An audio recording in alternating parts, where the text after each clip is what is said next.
Halo Sobat Anime, di video kali ini Petualang Anime akan membahas spoiler Danmachi Season 4 Part 9 yang berisi Bell mendekap Ryu dan Juggernaut berhasil memojokkan Bell. Sebelum nonton videonya, klik subscribe, like, dan lonceng agar kalian dapat update terbaru dari anime kesukaan kalian. Sebagai refresh part sebelumnya, setelah Bell menghancurkan lantai Kolosium, Bell dan Ryu lalu terjatuh menuju lantai di bawah Kolosium tersebut. Ryu yang terjatuh kemudian pingsan dan melihat kejadian 5 tahun yang lalu ketika Jura dan Rudra Familia berusaha membunuh anggota Astrea Familia di dalam Dungeon. Persis seperti kejadian saat ini, tak lama setelah ledakan terjadi di dalam Dungeon dengan segera mensummon Juggernaut. Juggernaut yang muncul kemudian membantai seluruh petualang Rudra Familia dan anggota Astrea Familia yang dia lihat. Di saat Ryu dan beberapa rekan-rekan Astrea Familia melawan Juggernaut, teman-teman Ryu dibantai satu persatu di hadapannya. Berkat kerjasama beberapa rekan Ryu, mereka berhasil membuat Juggernaut terluka setelah menerima serangan Mithril dengan sihir api serta ditambahkan sihir Luminous Wind milik Ryu. Juggernaut yang terluka lalu memutuskan mundur ke dalam lantai Dungeon. Setelah berhasil kembali ke permukaan, Ryu yang selamat dari serangan Juggernaut lalu menyembuhkan dirinya dan tidak kembali ke markas Astrea Familia. Berhasil memulihkan luka-lukanya, Ryu lalu memutuskan kembali ke dalam Dungeon untuk balas dendam kepada Juggernaut. Akan tetapi, setelah Ryu kembali di tempat terjadinya pertarungan, yang terlihat di sana hanyalah sisa-sisa pertarungan dan senjata yang digunakan oleh rekan-rekannya. Memutuskan mengumpulkan senjata itu, Ryu kemudian membuat pemakaman di lantai 18 dan menancapkan senjata teman-temannya di sana. Di depan makam yang dia buat, Ryu memutuskan untuk membalas dendam kepada Rudra Familia dan seluruh anggota Evilus. Kembali ke markas Astrea Familia, Ryu lalu memohon kepada Dewi Astrea untuk mengeluarkannya dari anggota Familia. Dewi Astrea setuju akan permintaan Ryu, dan saat melihat Ryu pergi, Dewi Astrea berkata dia sedih melihat Ryu membuang jiwa keadilannya. Memulai rencana balas dendamnya, Ryu menyerang seluruh Familia yang tergabung dalam organisasi Evilus.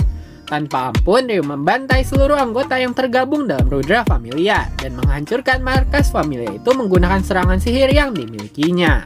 Di saat Ryu berdiri di depan markas Rudra Familia yang telah dihancurkan, Dewa Rudra kemudian muncul di hadapannya. Dewa Rudra berkata, sekeras apapun Ryu berusaha, dia tidak akan bisa membunuh Dewa.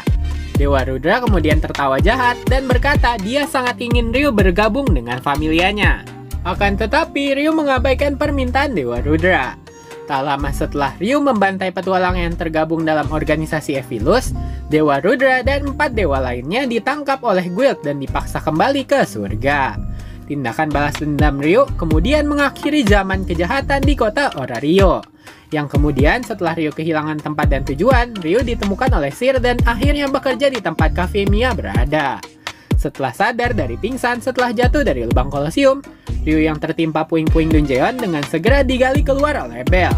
Bell kemudian menggendong Ryu menjauh dari lubang tempat mereka terjatuh. Menganalisa kondisi sekitar, Ryu meyakini mereka masih berada di lantai 37, dikarenakan lantai 37 adalah lantai yang berlapis-lapis layaknya lantai 25 dan lantai 27. Melihat Bell dalam kondisi terluka parah akibat melindungi Ryu ketika terjatuh dari lantai Kolosium, Ryu kemudian bertanya-tanya mengapa Bell menyelamatkannya. Bell lalu berkata bahwa Ryu juga akan melakukan hal yang sama bila dihadapkan dengan situasi yang mereka hadapi. Ryu meminta Bell untuk berhenti menolongnya, akan tetapi Bell menolak permintaan itu. Ryu tetap bersikeras, dia tidak ingin Bell menolongnya. Ryu kemudian mengungkapkan di masa lalu dia telah membiarkan teman-temannya meninggal. Ryu juga membenarkan perkataan Jura tentangnya. Di akhir kalimat, Ryu berpesan dia tidak layak untuk diselamatkan. Mendengar pengakuan Ryu, Bell tetap menolak permintaan Ryu. Bell berkata baginya Ryu adalah sosok pahlawan yang menjunjung keadilan. Mencoba menyangkal perkataan Bell, akan tetapi Bell justru meyakinkan Ryu bahwa Bell tidak akan membiarkan siapapun mengatakan tindakan Ryu adalah salah, bahkan jika itu adalah Ryu sendiri. Mendengar perkataan Bell, Ryu teringat 3 orang yang telah menyelamatkannya. Yang pertama, Alice, rekan yang menyemangatinya. Kedua, Sir, teman yang telah menolongnya. Dan yang terakhir, Bell yang mengembalikan keadilannya. Setelah berbincang sesaat, Bell dan Ryu kemudian memutuskan untuk kembali ke permukaan bersama-sama. Tiba-tiba, seekor monster barbarian muncul dan segera menyerang mereka. Bell kemudian melempar Ryu agar terhindar dari serangan monster itu. Namun, Bell justru tidak dapat mengelak dari serangan monster barbarian. Pukulan monster itu membuat Bell terhempas di udara sebelum akhirnya berhenti bergerak di tanah. Monster barbarian lalu berjalan menuju ke arah Bell. Melihat Bell dalam bahaya, Ryu terus-menerus memanggil nama Bell. Sebagai catatan, Ryu mengubah panggilan Bell dari Kranel Sang menjadi Bell Sang. Akan tetapi, Bell tidak merespon panggilan Ryu. Monster barbarian lalu mencoba membunuh Bell dengan cara mengangkat kepalanya. Melihat hal itu, Ryu memohon monster itu untuk berhenti. Untungnya, saat monster barbarian mencoba memakan Bell, Bell dengan cepat menusuk dada monster itu yang membuat monster barbarian terbunuh seketika. Bell kemudian meminta maaf kepada Ryu. Bell menjelaskan dia sengaja membiarkan monster barbarian mendekatinya, agar Bell dapat menghabisi monster itu. Mendengar penjelasannya, Ryu meminta Bell untuk tidak mengulangi tindakan seperti itu. Bell kemudian melanjutkan menggendong Ryu dan meneruskan penjelajahan mereka. Di saat mereka mencapai aliran sungai, tiba-tiba Bell pingsan yang membuat mereka berdua terjatuh ke dalam sungai.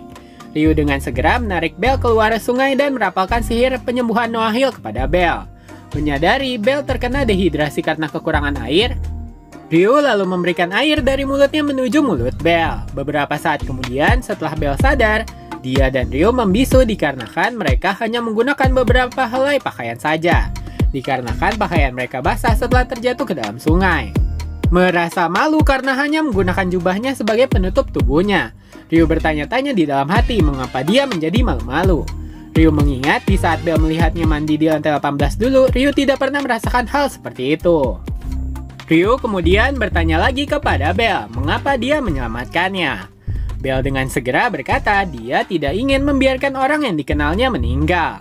Melihat kesungguhan hati Bell, Ryu lalu menceritakan semua masa lalunya kepada Bell. Setelah selesai bercerita, Ryu menundukkan kepalanya karena takut mendengar respon Bell kepadanya.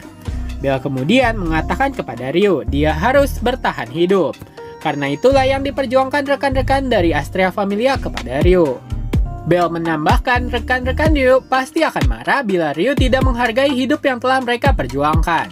Perkataan Bell membuat hati Ryu berdebar-debar dikarenakan suhu tubuh mereka semakin menurun. Ryu menyarankan agar mereka saling menghangatkan tubuh mereka. Ryu berpesan jika Bell berpikiran kotor tentangnya, Ryu tidak akan memaafkannya. Mendengar perkataan Ryu, Bell kemudian tertawa. Ryu berbisik mungkin buruk bagi mereka untuk berpelukan karena mereka hampir telanjang sekarang. Bell dan Ryu lalu saling menghangatkan tubuh mereka dan menyelimutinya menggunakan jubah milik Ryu. Tak lama kemudian, Bell dan Ryu mulai berbicara tentang apa yang akan mereka lakukan ketika mereka kembali ke permukaan. Ryu berkata dia ingin kembali ke Cafe Mia, sedangkan Bell berkata dia ingin kembali kepada Dewi Hestia. Mendengar jawaban Bell, Ryu meminta Bell untuk menghargai familianya. Setelah berbincang beberapa saat, mereka berdua lalu tertidur dalam posisi saling menghangatkan. Setelah bangun dari tidurnya, Bell dan Ryu saling menjauh dan mulai menyalakan api menggunakan drop item barbarian yang dibakar menggunakan sihir Firebolt Bell. Bell dan Ryu lalu mengenakan kembali pakaian mereka dan memutuskan melanjutkan penjelajahannya. Berjalan mengikuti aliran arus sungai, mereka kemudian melangkah maju menuju tempat tersembunyi di balik kristal dungeon. Mereka akhirnya mencapai lorong besar dan Ryu menganalisa itu merupakan dinding lapis keempat di lantai 37. Segera setelah melewati lapisan dinding keempat, tiba-tiba Bell merasakan lantai dungeon tempatnya berpijak bergemetar. Merasakan firasat buruk, tiba-tiba Juggernaut melompat tepat di hadapan Bell. Untungnya, Bell dengan sigap meraih tangan Ryu dan berhasil menghindari serangan Juggernaut. Melihat bagian tubuh Juggernaut yang telah hancur pulih kembali, Bell curiga Juggernaut memiliki kemampuan regenerasi layaknya Black Goliath. Namun setelah mengamati tangan kanan serta ekor Juggernaut yang pulih dalam keadaan aneh, Bell menyadari Juggernaut pasti menyembuhkan dirinya dengan menelan batu sihir monster lain, yang membuat tubuh Juggernaut pulih tidak sempurna. Melihat mangsa yang dikejar berada di depannya, Juggernaut lalu mengaum menandakan dimulainya pertarungan. Ketika Bell bertarung melawan Juggernaut, dia menyadari setelah kehilangan kaki kanannya, itu membuat pergerakan Juggernaut menjadi sedikit lebih lambat. Akan tetapi, setelah menyerap batu sihir monster, itu menjadikan Juggernaut sebagai monster yang lebih berbahaya. Melihat Bell bertarung menghadapi Juggernaut, Ryu mencoba mengatasi traumanya. Akan tetapi, tubuh Ryu dipenuhi ketakutan yang membuatnya tidak dapat bergerak. Memanfaatkan celah tersebut, Juggernaut lalu memukul Ryu menggunakan ayunan ekornya dan menghempaskan tubuh Ryu dan Bell hingga ke tanah. Juggernaut lalu melanjutkan serangannya menuju Bell dan Ryu. Ketika salah satu pukulan Juggernaut berhasil melukai perut Bell, Bell dengan segera membakar luka di perutnya menggunakan sihir Firebolt, yang membuat Ryu dan Juggernaut terkejut. Dalam keadaan terluka, Bell lalu mulai menembakkan sihir Firebolt secara membabi buta. Dua tembakan Firebolt pertama mengenai tanah dan membuat asap mengelilingi Juggernaut. Dikarenakan pandangannya tertutup oleh asap, Juggernaut tidak mampu memantulkan serangan sihir Bell dan membuatnya terkena sihir Firebolt Bell yang lainnya. Di saat Juggernaut mencari keberadaan mangsanya, Bell kemudian meraih tangan Ryu dan membawa mereka menjauh dari posisi Juggernaut berada. Melihat Bell dalam keadaan terluka parah, Ryu dengan cepat membawa Bell menuju lorong kecil tak jauh dari posisi mereka sekarang. Dikarenakan lorong itu terlalu kecil, Juggernaut tidak dapat mengejar Bell dan Ryu yang masuk ke dalam sana. Ryu kemudian memapah tubuh Bell, berjalan di dalam lorong sambil melawan monster yang mencoba menyerang mereka. Di sisi lain, Juggernaut yang tidak dapat masuk ke dalam lorong Dungeon mencoba meraih Bell dan Ryu menggunakan tangan kirinya. Tidak berhasil dengan tangan kirinya, Juggernaut membenturkan tubuhnya ke dinding lorong. Untungnya serangan Juggernaut justru mendorong Bell dan Ryu menjauh dari jangkauan monster. Menyadari segala tindakannya tidak dapat mencapai Bell dan Ryu di dalam lorong, Juggernaut lalu mengamati mereka di sana. Lihat Bell dan Ryu tidak dapat bergerak, Juggernaut lalu menjauh dari tempat tersebut. Setelah memastikan Juggernaut telah pergi, Ryu mencoba berdiskusi dengan Bell. Mereka berdua tahu bahwa Juggernaut tidak akan berhenti sampai dia berhasil membunuh Bell dan Ryu. Bell dan Ryu berpura-pura tidak mengetahui keinginan Juggernaut. Ryu lalu meminta Bell untuk memeluknya. Setelah berpelukan, Ryu berkata kepada Bell, dia akan tidur sebentar untuk memulihkan dirinya. Bell berjanji untuk membangunkan Ryu bila ada bahaya di sekitar mereka. Setelah Ryu terlelap, Bell berencana untuk mengakhiri pertarungannya dengan Juggernaut di saat Ryu tertidur. Mengabaikan rasa sakit, Bell memaksa tubuhnya sendiri untuk berdiri. Di saat itu, Bell mengingat kisah pahlawan Guardian Belias. Bergerak secara perlahan sebelum meninggalkan Ryu, Bell dengan lembut menyentuh kepala Ryu dan dengan segera, Bell kini pergi ke arah Juggernaut berada. Nah, sekian spoiler dan Machi Season 4 Part 9. Selanjutnya akan ada Part 10 yang akan menjadi ending dan Machi Season 4. Sebagai penutup, kalau kata pepatah, tak kenal maka tak sayang. Kalau kata petualang anime, tidak subscribe ya tidak tayang. Jangan lupa subscribe, like, dan komen agar petualang anime dapat semangat untuk menayangkan video-video menarik tentang anime kesukaan kalian. Terima kasih sudah menonton, sampai jumpa.